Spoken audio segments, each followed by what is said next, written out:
This is really turning into a testimony. It's not even a story time anymore. It's more like a testimony. And it's saying like God is showing up and showing out on her behalf.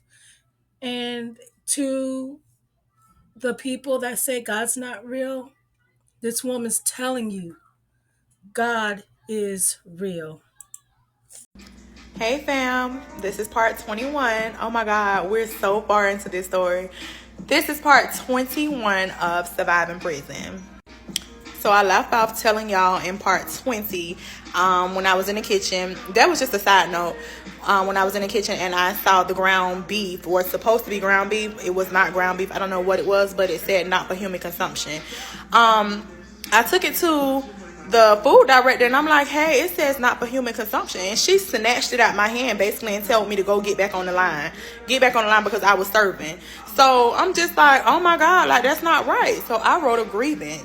And of course, like all the officers and stuff stick together. So nothing really happened with that grievance. But I just wanted y'all to know, like, that's how they treat us in there. Like, why would you be feeding somebody something that says not for human consumption? Okay. But back to back to Hernando. So I'm at Hernando now. I'm out of the kitchen. I'm on inside grounds. Like I said, inside grounds was horrible. It's like you got to be careful what you ask for, because I wanted to get out the kitchen so bad. I sacrificed getting out the kitchen to go on inside grounds and pick up trash in the rain when it was beaming hot out there, raking the yard. I mean, it was no leaves out there. It was dirt. I'm like, what am I raking? There's no leaves. They like rake the dirt. Like, that's how crazy they was, and just they didn't give a fuck. Like, they was so nasty to us. But I wasn't trying to talk back or get in any kind of more trouble, because I already hadn't gotten in trouble once there, which wasn't my fault when the lady threw the dishes down, the trays down at me and told me to pick them up and act like there wasn't no cameras there. There was cameras there that backed me up and showed that you threw those trays at me. So I wasn't trying to get in any more trouble, right? So I did what was asked from me. If they wanted me to rake the dirt, that's what I did. I eventually got into church heavy. Mind y'all, I had 3 months left. So it's January now. I'm supposed to get out in February, but my game time sheet says April actually. Now, why does my game time sheet say April when it's really supposed to say March, because I only lost 20 days? So it should say March, but it says April. So I called my cousin. I'm like kind of like sad, and she heard it in my voice, and she like, well, what's wrong, cousin? I'm like, girl, I don't know really what's going on with my game time. It's saying that I get out in April. I'm supposed to get out in March. I only lost 20 days. And she was like, what? So what they saying? I'm like, they're not saying nothing. They ain't trying to fix it or nothing. I know it's a mistake. It has to be a mistake. So I'm telling the people, like the officers, I need to go speak to my counselor or whatever and let her know like something's going on, it's wrong. Basically, they never approved it. Like, they basically was just like, what's on the paper is what's on the paper. So y'all, the girl that I told y'all that stabbed her daughter, right? She was a bump away from me. So she seen it in my eyes. She seen that I was sad. She came over there trying to tell me. She was like, you trust God? First of all, I was like looking at her crazy, because at this point I know what you in there for, and I don't really want to talk to you. So, but I couldn't judge her, so that wasn't my place to judge her. So I was like, yes, I believe in God. And she was like, well, trust God. Don't worry about it. Like, they probably made a mistake. I was like, well, if they made a mistake, they should fix it. She like, trust God. So your game time is serious, and when you know what day you supposed to be released on, that's what you look forward to. You don't give a damn about her talking about no trust God and all this and that. But I had to trust God. Like, I knew it was a mistake.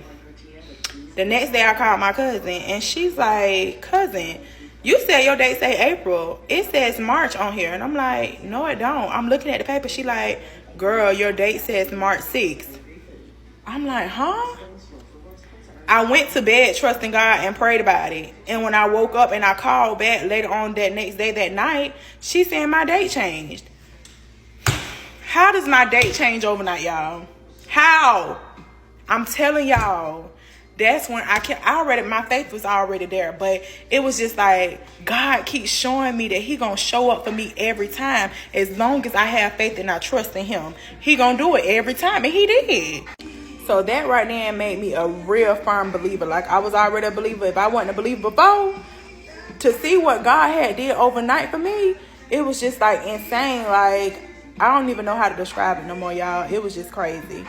So moving forward, I ended up start going to church real heavy. Like, every time them chapel doors open, I wanted to be there. Like, I could not get enough of God and just like praising him, because I slowly started seeing myself change. Like, I was not the same person no more.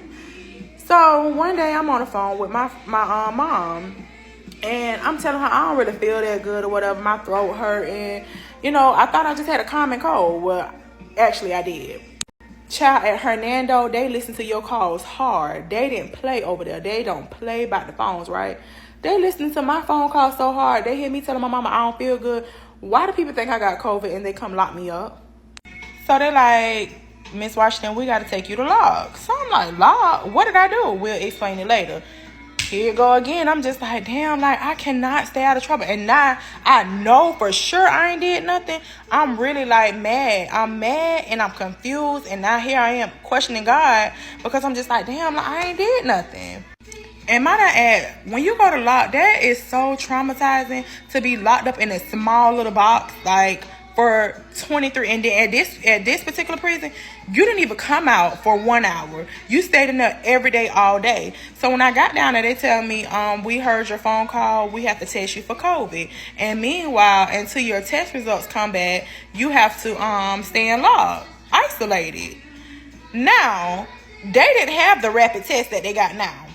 They like, oh, we got to quarantine you for 14 days. What? So you mean to tell me I'm finna be in lock 14 days? I can't come out. I can't do nothing. This is crazy. So they take me to lock. They test me. And they said I had to wait 14 days for my test to come back. During these 14 days, I decided to fast. I decided to fast and pray and just talk to God.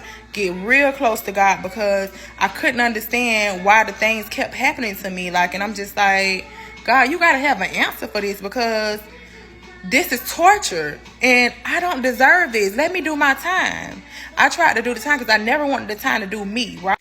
I kid y'all not. During those 14 days, as I was talking to God, and I would ask him every day, like, God, what is it? What do you need from me? What did what you want me to do?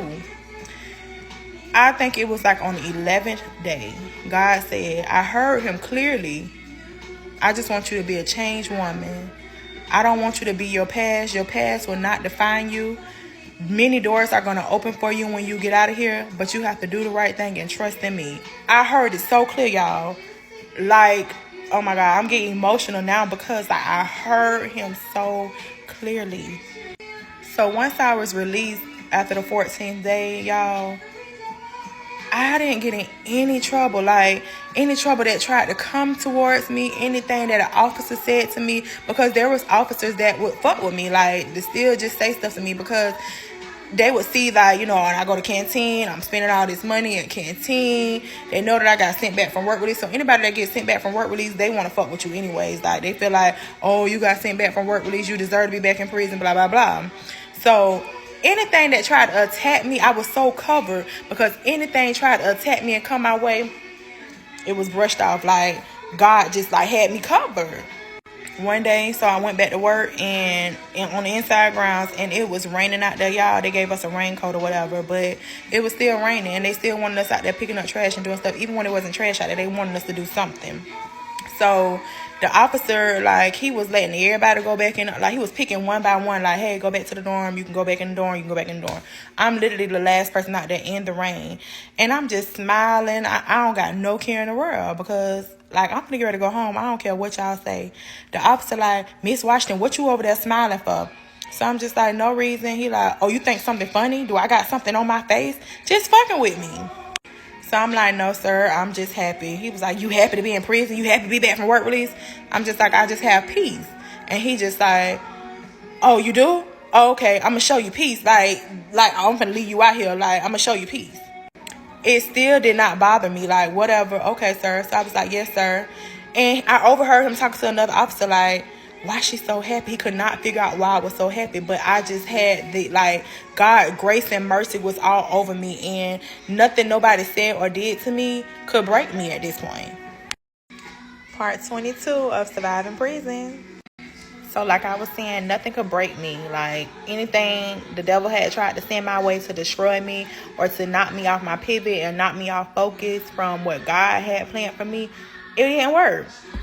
Y'all, tell me, I get on JPay. Now this whole time I'm in prison, I don't talk to the boyfriend, the first boyfriend.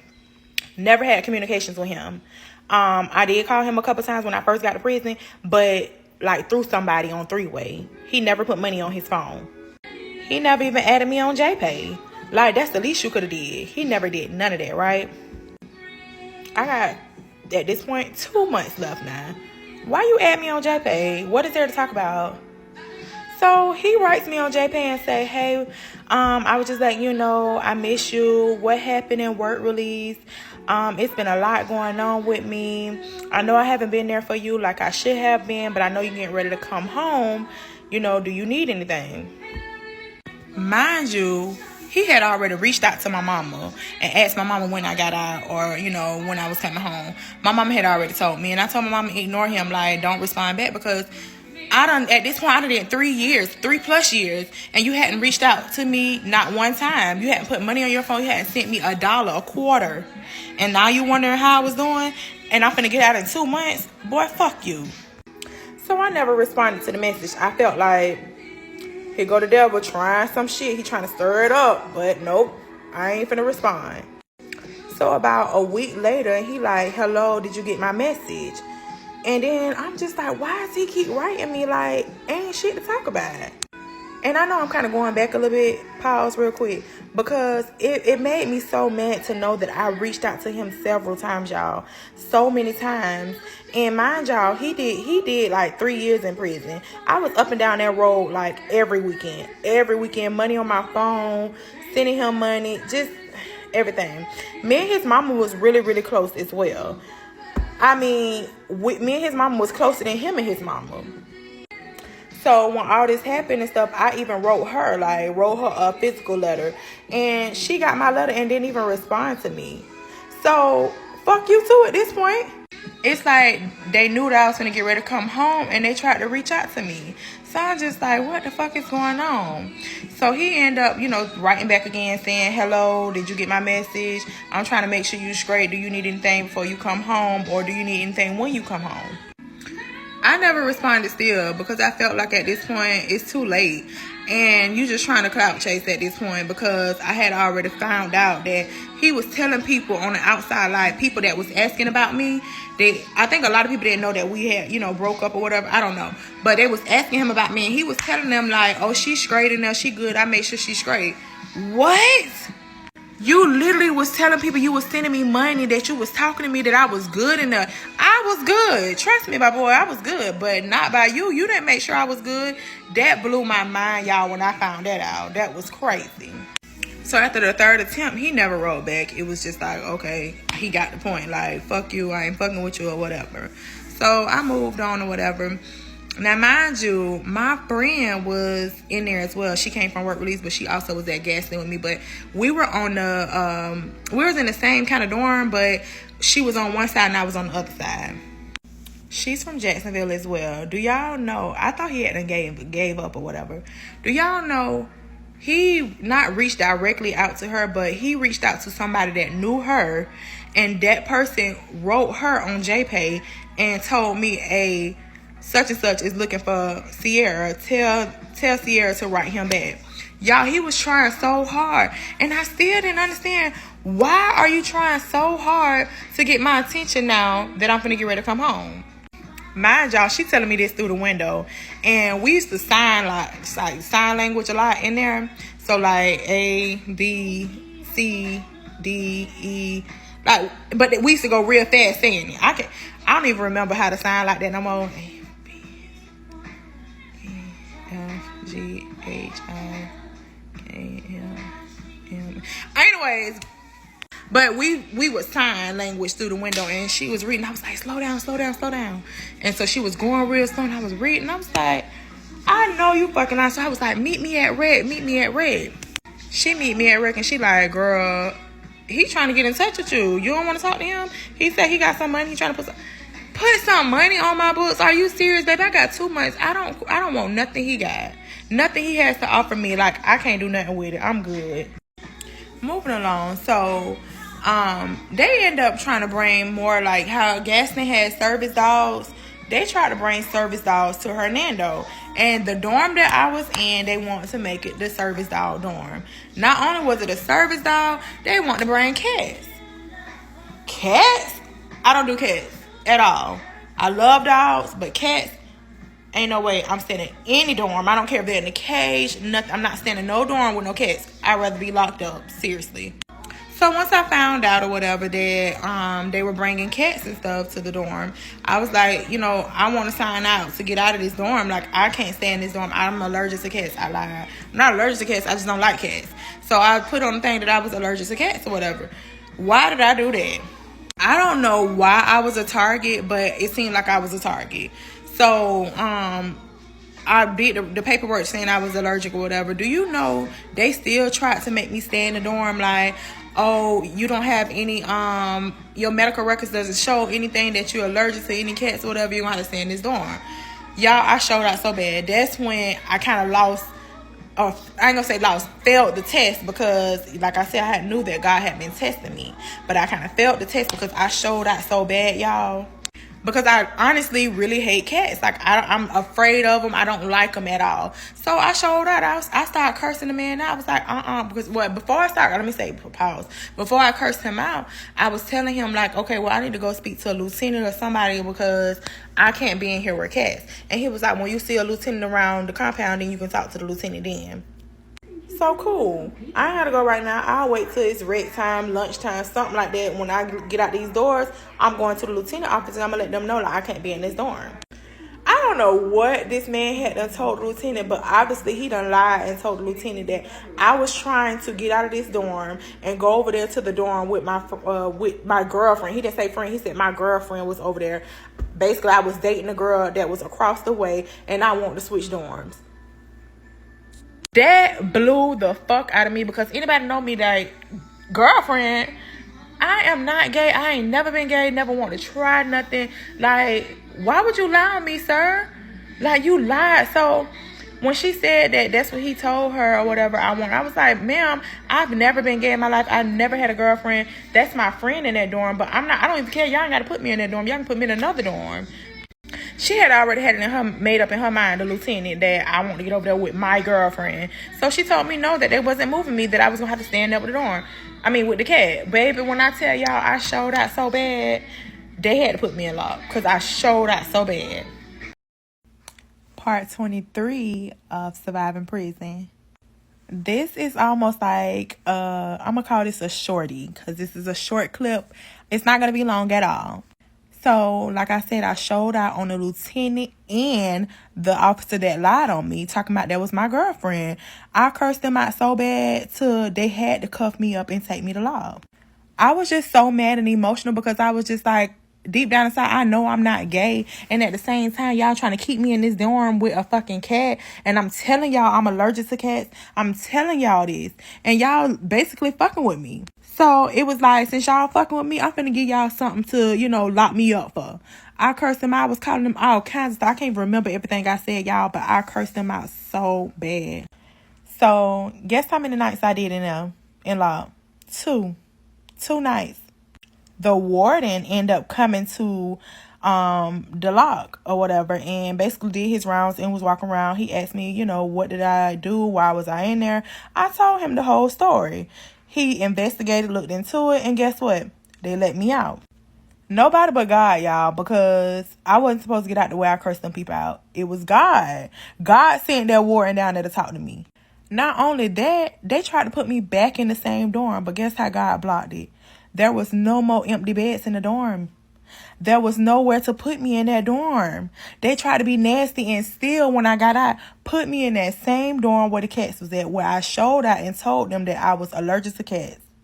God said, nope, gotta be quicker than that. It was no more beds available. So they had no choice but to put me in another dorm. They did not put me in the dorm where my friend was at, quote unquote, my girlfriend, which it wasn't my girlfriend, but they did, switch my dorm because they didn't have a choice. Whole time, y'all, I'm still just trying to figure out, like, I know I showed my ass. I know I cursed them people out. How am I getting out of lock so fast? Like, I know what I told the warden, and I know they investigated and looked into it, but really, God was showing out for me, y'all. God said, I see you changing, Cierra. I see you doing the right thing. And that's all I want from you. And this, I'm saying all this to say is, my whole prison sentence, I did the wrong thing. I was selling cigarettes, talking to officers, just doing what the fuck Cierra wanted to do. Went to work release, did the wrong thing. Went to work release and had drinks and just whatever Cierra wanted to do, I was doing it because I wanted to do the time and not let the time do me. Little did I know, God was trying to get my attention the whole time. God was trying to get my attention before I went to prison. I ignored God the whole time. Never listened to him. He said, you know what? I'm going to sit you down. And you ain't going to have no choice but to give me your attention. And so that's what he did. And it wasn't until it was almost at the last bit of my sentence till he really started to grab hold of me, shake me up and show me, I got you. But you have to be faithful. You have to be obedient, and you have to change. At this moment, y'all, I was determined that I was not going back home the same person I came in prison as. I was not that girl no more.